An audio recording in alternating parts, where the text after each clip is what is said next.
इर्द गिर्द घूमती एक विचार। सोचिए, एक ऐसी दुनिया जहां कोई सरकार नहीं, कोई पुलिस नहीं, कोई बॉस नहीं। क्या ऐसा मुमकिन है? आज हम इसी सवाल के इर्द गिर्द घूमती एक विचारधारा यानी अराजकतावाद को समझने की कोशिश करेंगे। ये वो आइडिया है जो पावर के बारे में हमारी हर सोच को हिलाकर रख देता है। अब देखिए, जैसे ही अराजकता शब्द सुनते हैं दिमाग में क्या आता है? यही ना कि हर तरफ हंगामा, तोड़फोड़, कोई नियम कानून नहीं, मतलब पूरी तरह से केओस।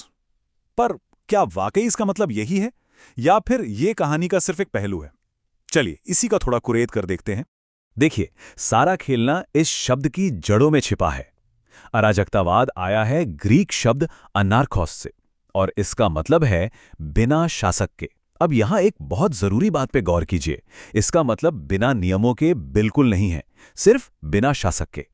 ये एक छोटा सा फर्क लग सकता है, पर यकीन मानिए यहीं से पूरी कहानी पलट जाती है। तो सवाल उठता है कि अगर अराजकतावाद का मतलब केओस नहीं है तो फिर है क्या? सच तो यह है कि इसके दिल में इंसानियत को लेकर एक बहुत ही पॉजिटिव सोच है। ये एक ऐसे समाज का सपना है जो इतना समझदार और सहयोगी हो कि उसे कंट्रोल करने के लिए किसी सरकार या स्टेट की जरूरत ही ना पड़े। इस फर्क को समझने के लिए दिमाग में दो तस्वीरें बनाइए। एक तरफ एक पिरामिड की तरह का स्ट्रक्चर, सबसे ऊपर कुछ लोग और नीचे बाकी सब। इसे कहते हैं हायरार्की या पदानुक्रम। और दूसरी तरफ है एक सर्कल, एक गोला, जिसमें सब बराबर हैं, मिलकर काम कर रहे हैं। यह है सहयोग। बस अराजकतावाद इसी पिरामिड वाले सिस्टम को उस सर्कल वाले सिस्टम से बदलना चाहता है। तो फिर इस पूरी सोच की नींव क्या है? देखिए, इसके कुछ बेसिक प्रिंसिपल्स हैं। सबसे पहला तो ये कि स्टेट या सरकार की कोई ज़रूरत नहीं। दूसरा, हर उस अथॉरिटी का विरोध जो ज्यादती करती हो, जो अनजस्ट हो। तीसरा, इंडिविजुअल फ्रीडम यानी व्यक्तिगत आज़ादी को सबसे ऊपर रखना। और चौथा, इस बात पर गहरा यकीन कि हम इंसान नेचुरली एक दूसरे के साथ मिलकर काम कर सकते हैं। ठीक है, तो अब तक हमने इसकी नींव समझ ली। अब जरा देखते हैं कि वो कौन से पिलर्स हैं, वो कौन से मुख्य सिद्धांत हैं जिन पर एक अराजकतावादी समाज खड़ा होगा। सोचकर देखिए, कोई भी सरकार चाहे कितनी भी अच्छी क्यों न हो, आखिर में उसके पास लोगों को टैक्स देने, कानून मानने और यहाँ तक कि जंग में लड़ने के लिए मजबूर करने की ताकत तो होती ही है। अराजकतावादियों का मानना है कि ये जो जबरदस्ती करने की ताकत है ना, ये अपने आप में ही खतरनाक है। और ये विरोध सिर्फ सरकार या प्रधानमंत्री तक ही नहीं रुकता। ये सवाल उठाता है उस बॉस पर भी जो किसी को नौकरी से निकाल सकता है, उस धार्मिक गुरु पर भी जो ये बताता है कि जिंदगी कैसे जीनी है। मतलब अराजकतावाद हर उस सिचुएशन के खिलाफ है जहां एक इंसान को दूसरे इंसान पर पावर मिल जाती है। तो जाहिर है, सवाल ये उठता है कि भाई अगर कोई राजा रानी, कोई सरकार नहीं होगी तो समाज चलेगा कैसे? अराजकतावादियों का जवाब है अपनी मर्जी से एक दूसरे की मदद करके। उनका मानना है कि लोगों को कंट्रोल करने के लिए किसी की जरूरत नहीं है। लोग नेचुरली एक दूसरे की मदद करना जानते हैं और चाहते भी हैं। इसे ऐसे भी सोच सकते हैं, एक बड़े से सेंट्रल ब्रेन के बजाय जो पूरे शरीर को कंट्रोल करता है, अराजकतावाद एक नर्वस सिस्टम की तरह है जहां हर हिस्सा अपने लेवल पर फैसले लेता है, लेकिन फिर भी सब मिलकर पूरे सिस्टम के साथ तालमेल में काम करते हैं।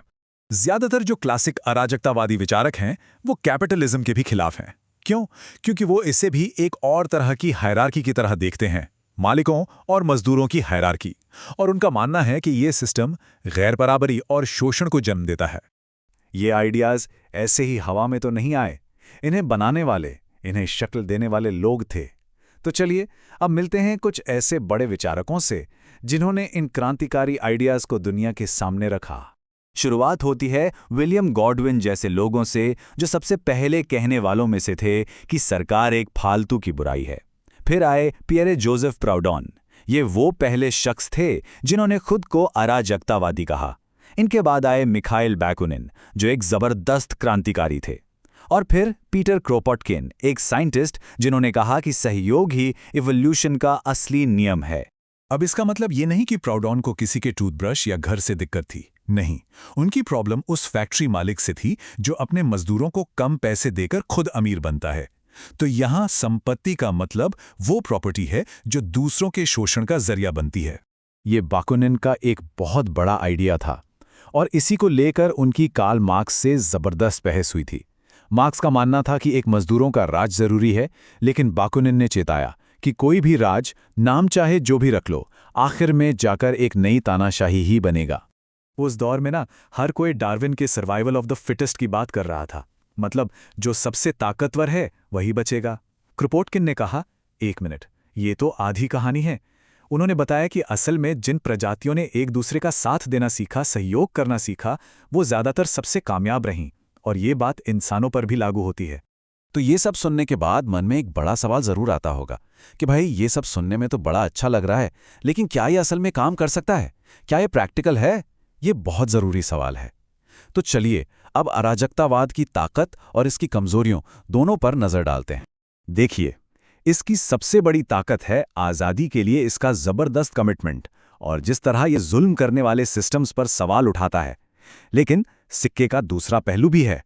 आलोचक कहते हैं कि ये एक खूबसूरत सपना तो है पर प्रैक्टिकल नहीं। वो पूछते हैं, बिना पुलिस के जुर्म कौन रोकेगा? और क्या हम सच में एक दूसरे पर इतना भरोसा कर सकते हैं कि सब हमेशा सही ही करेंगे?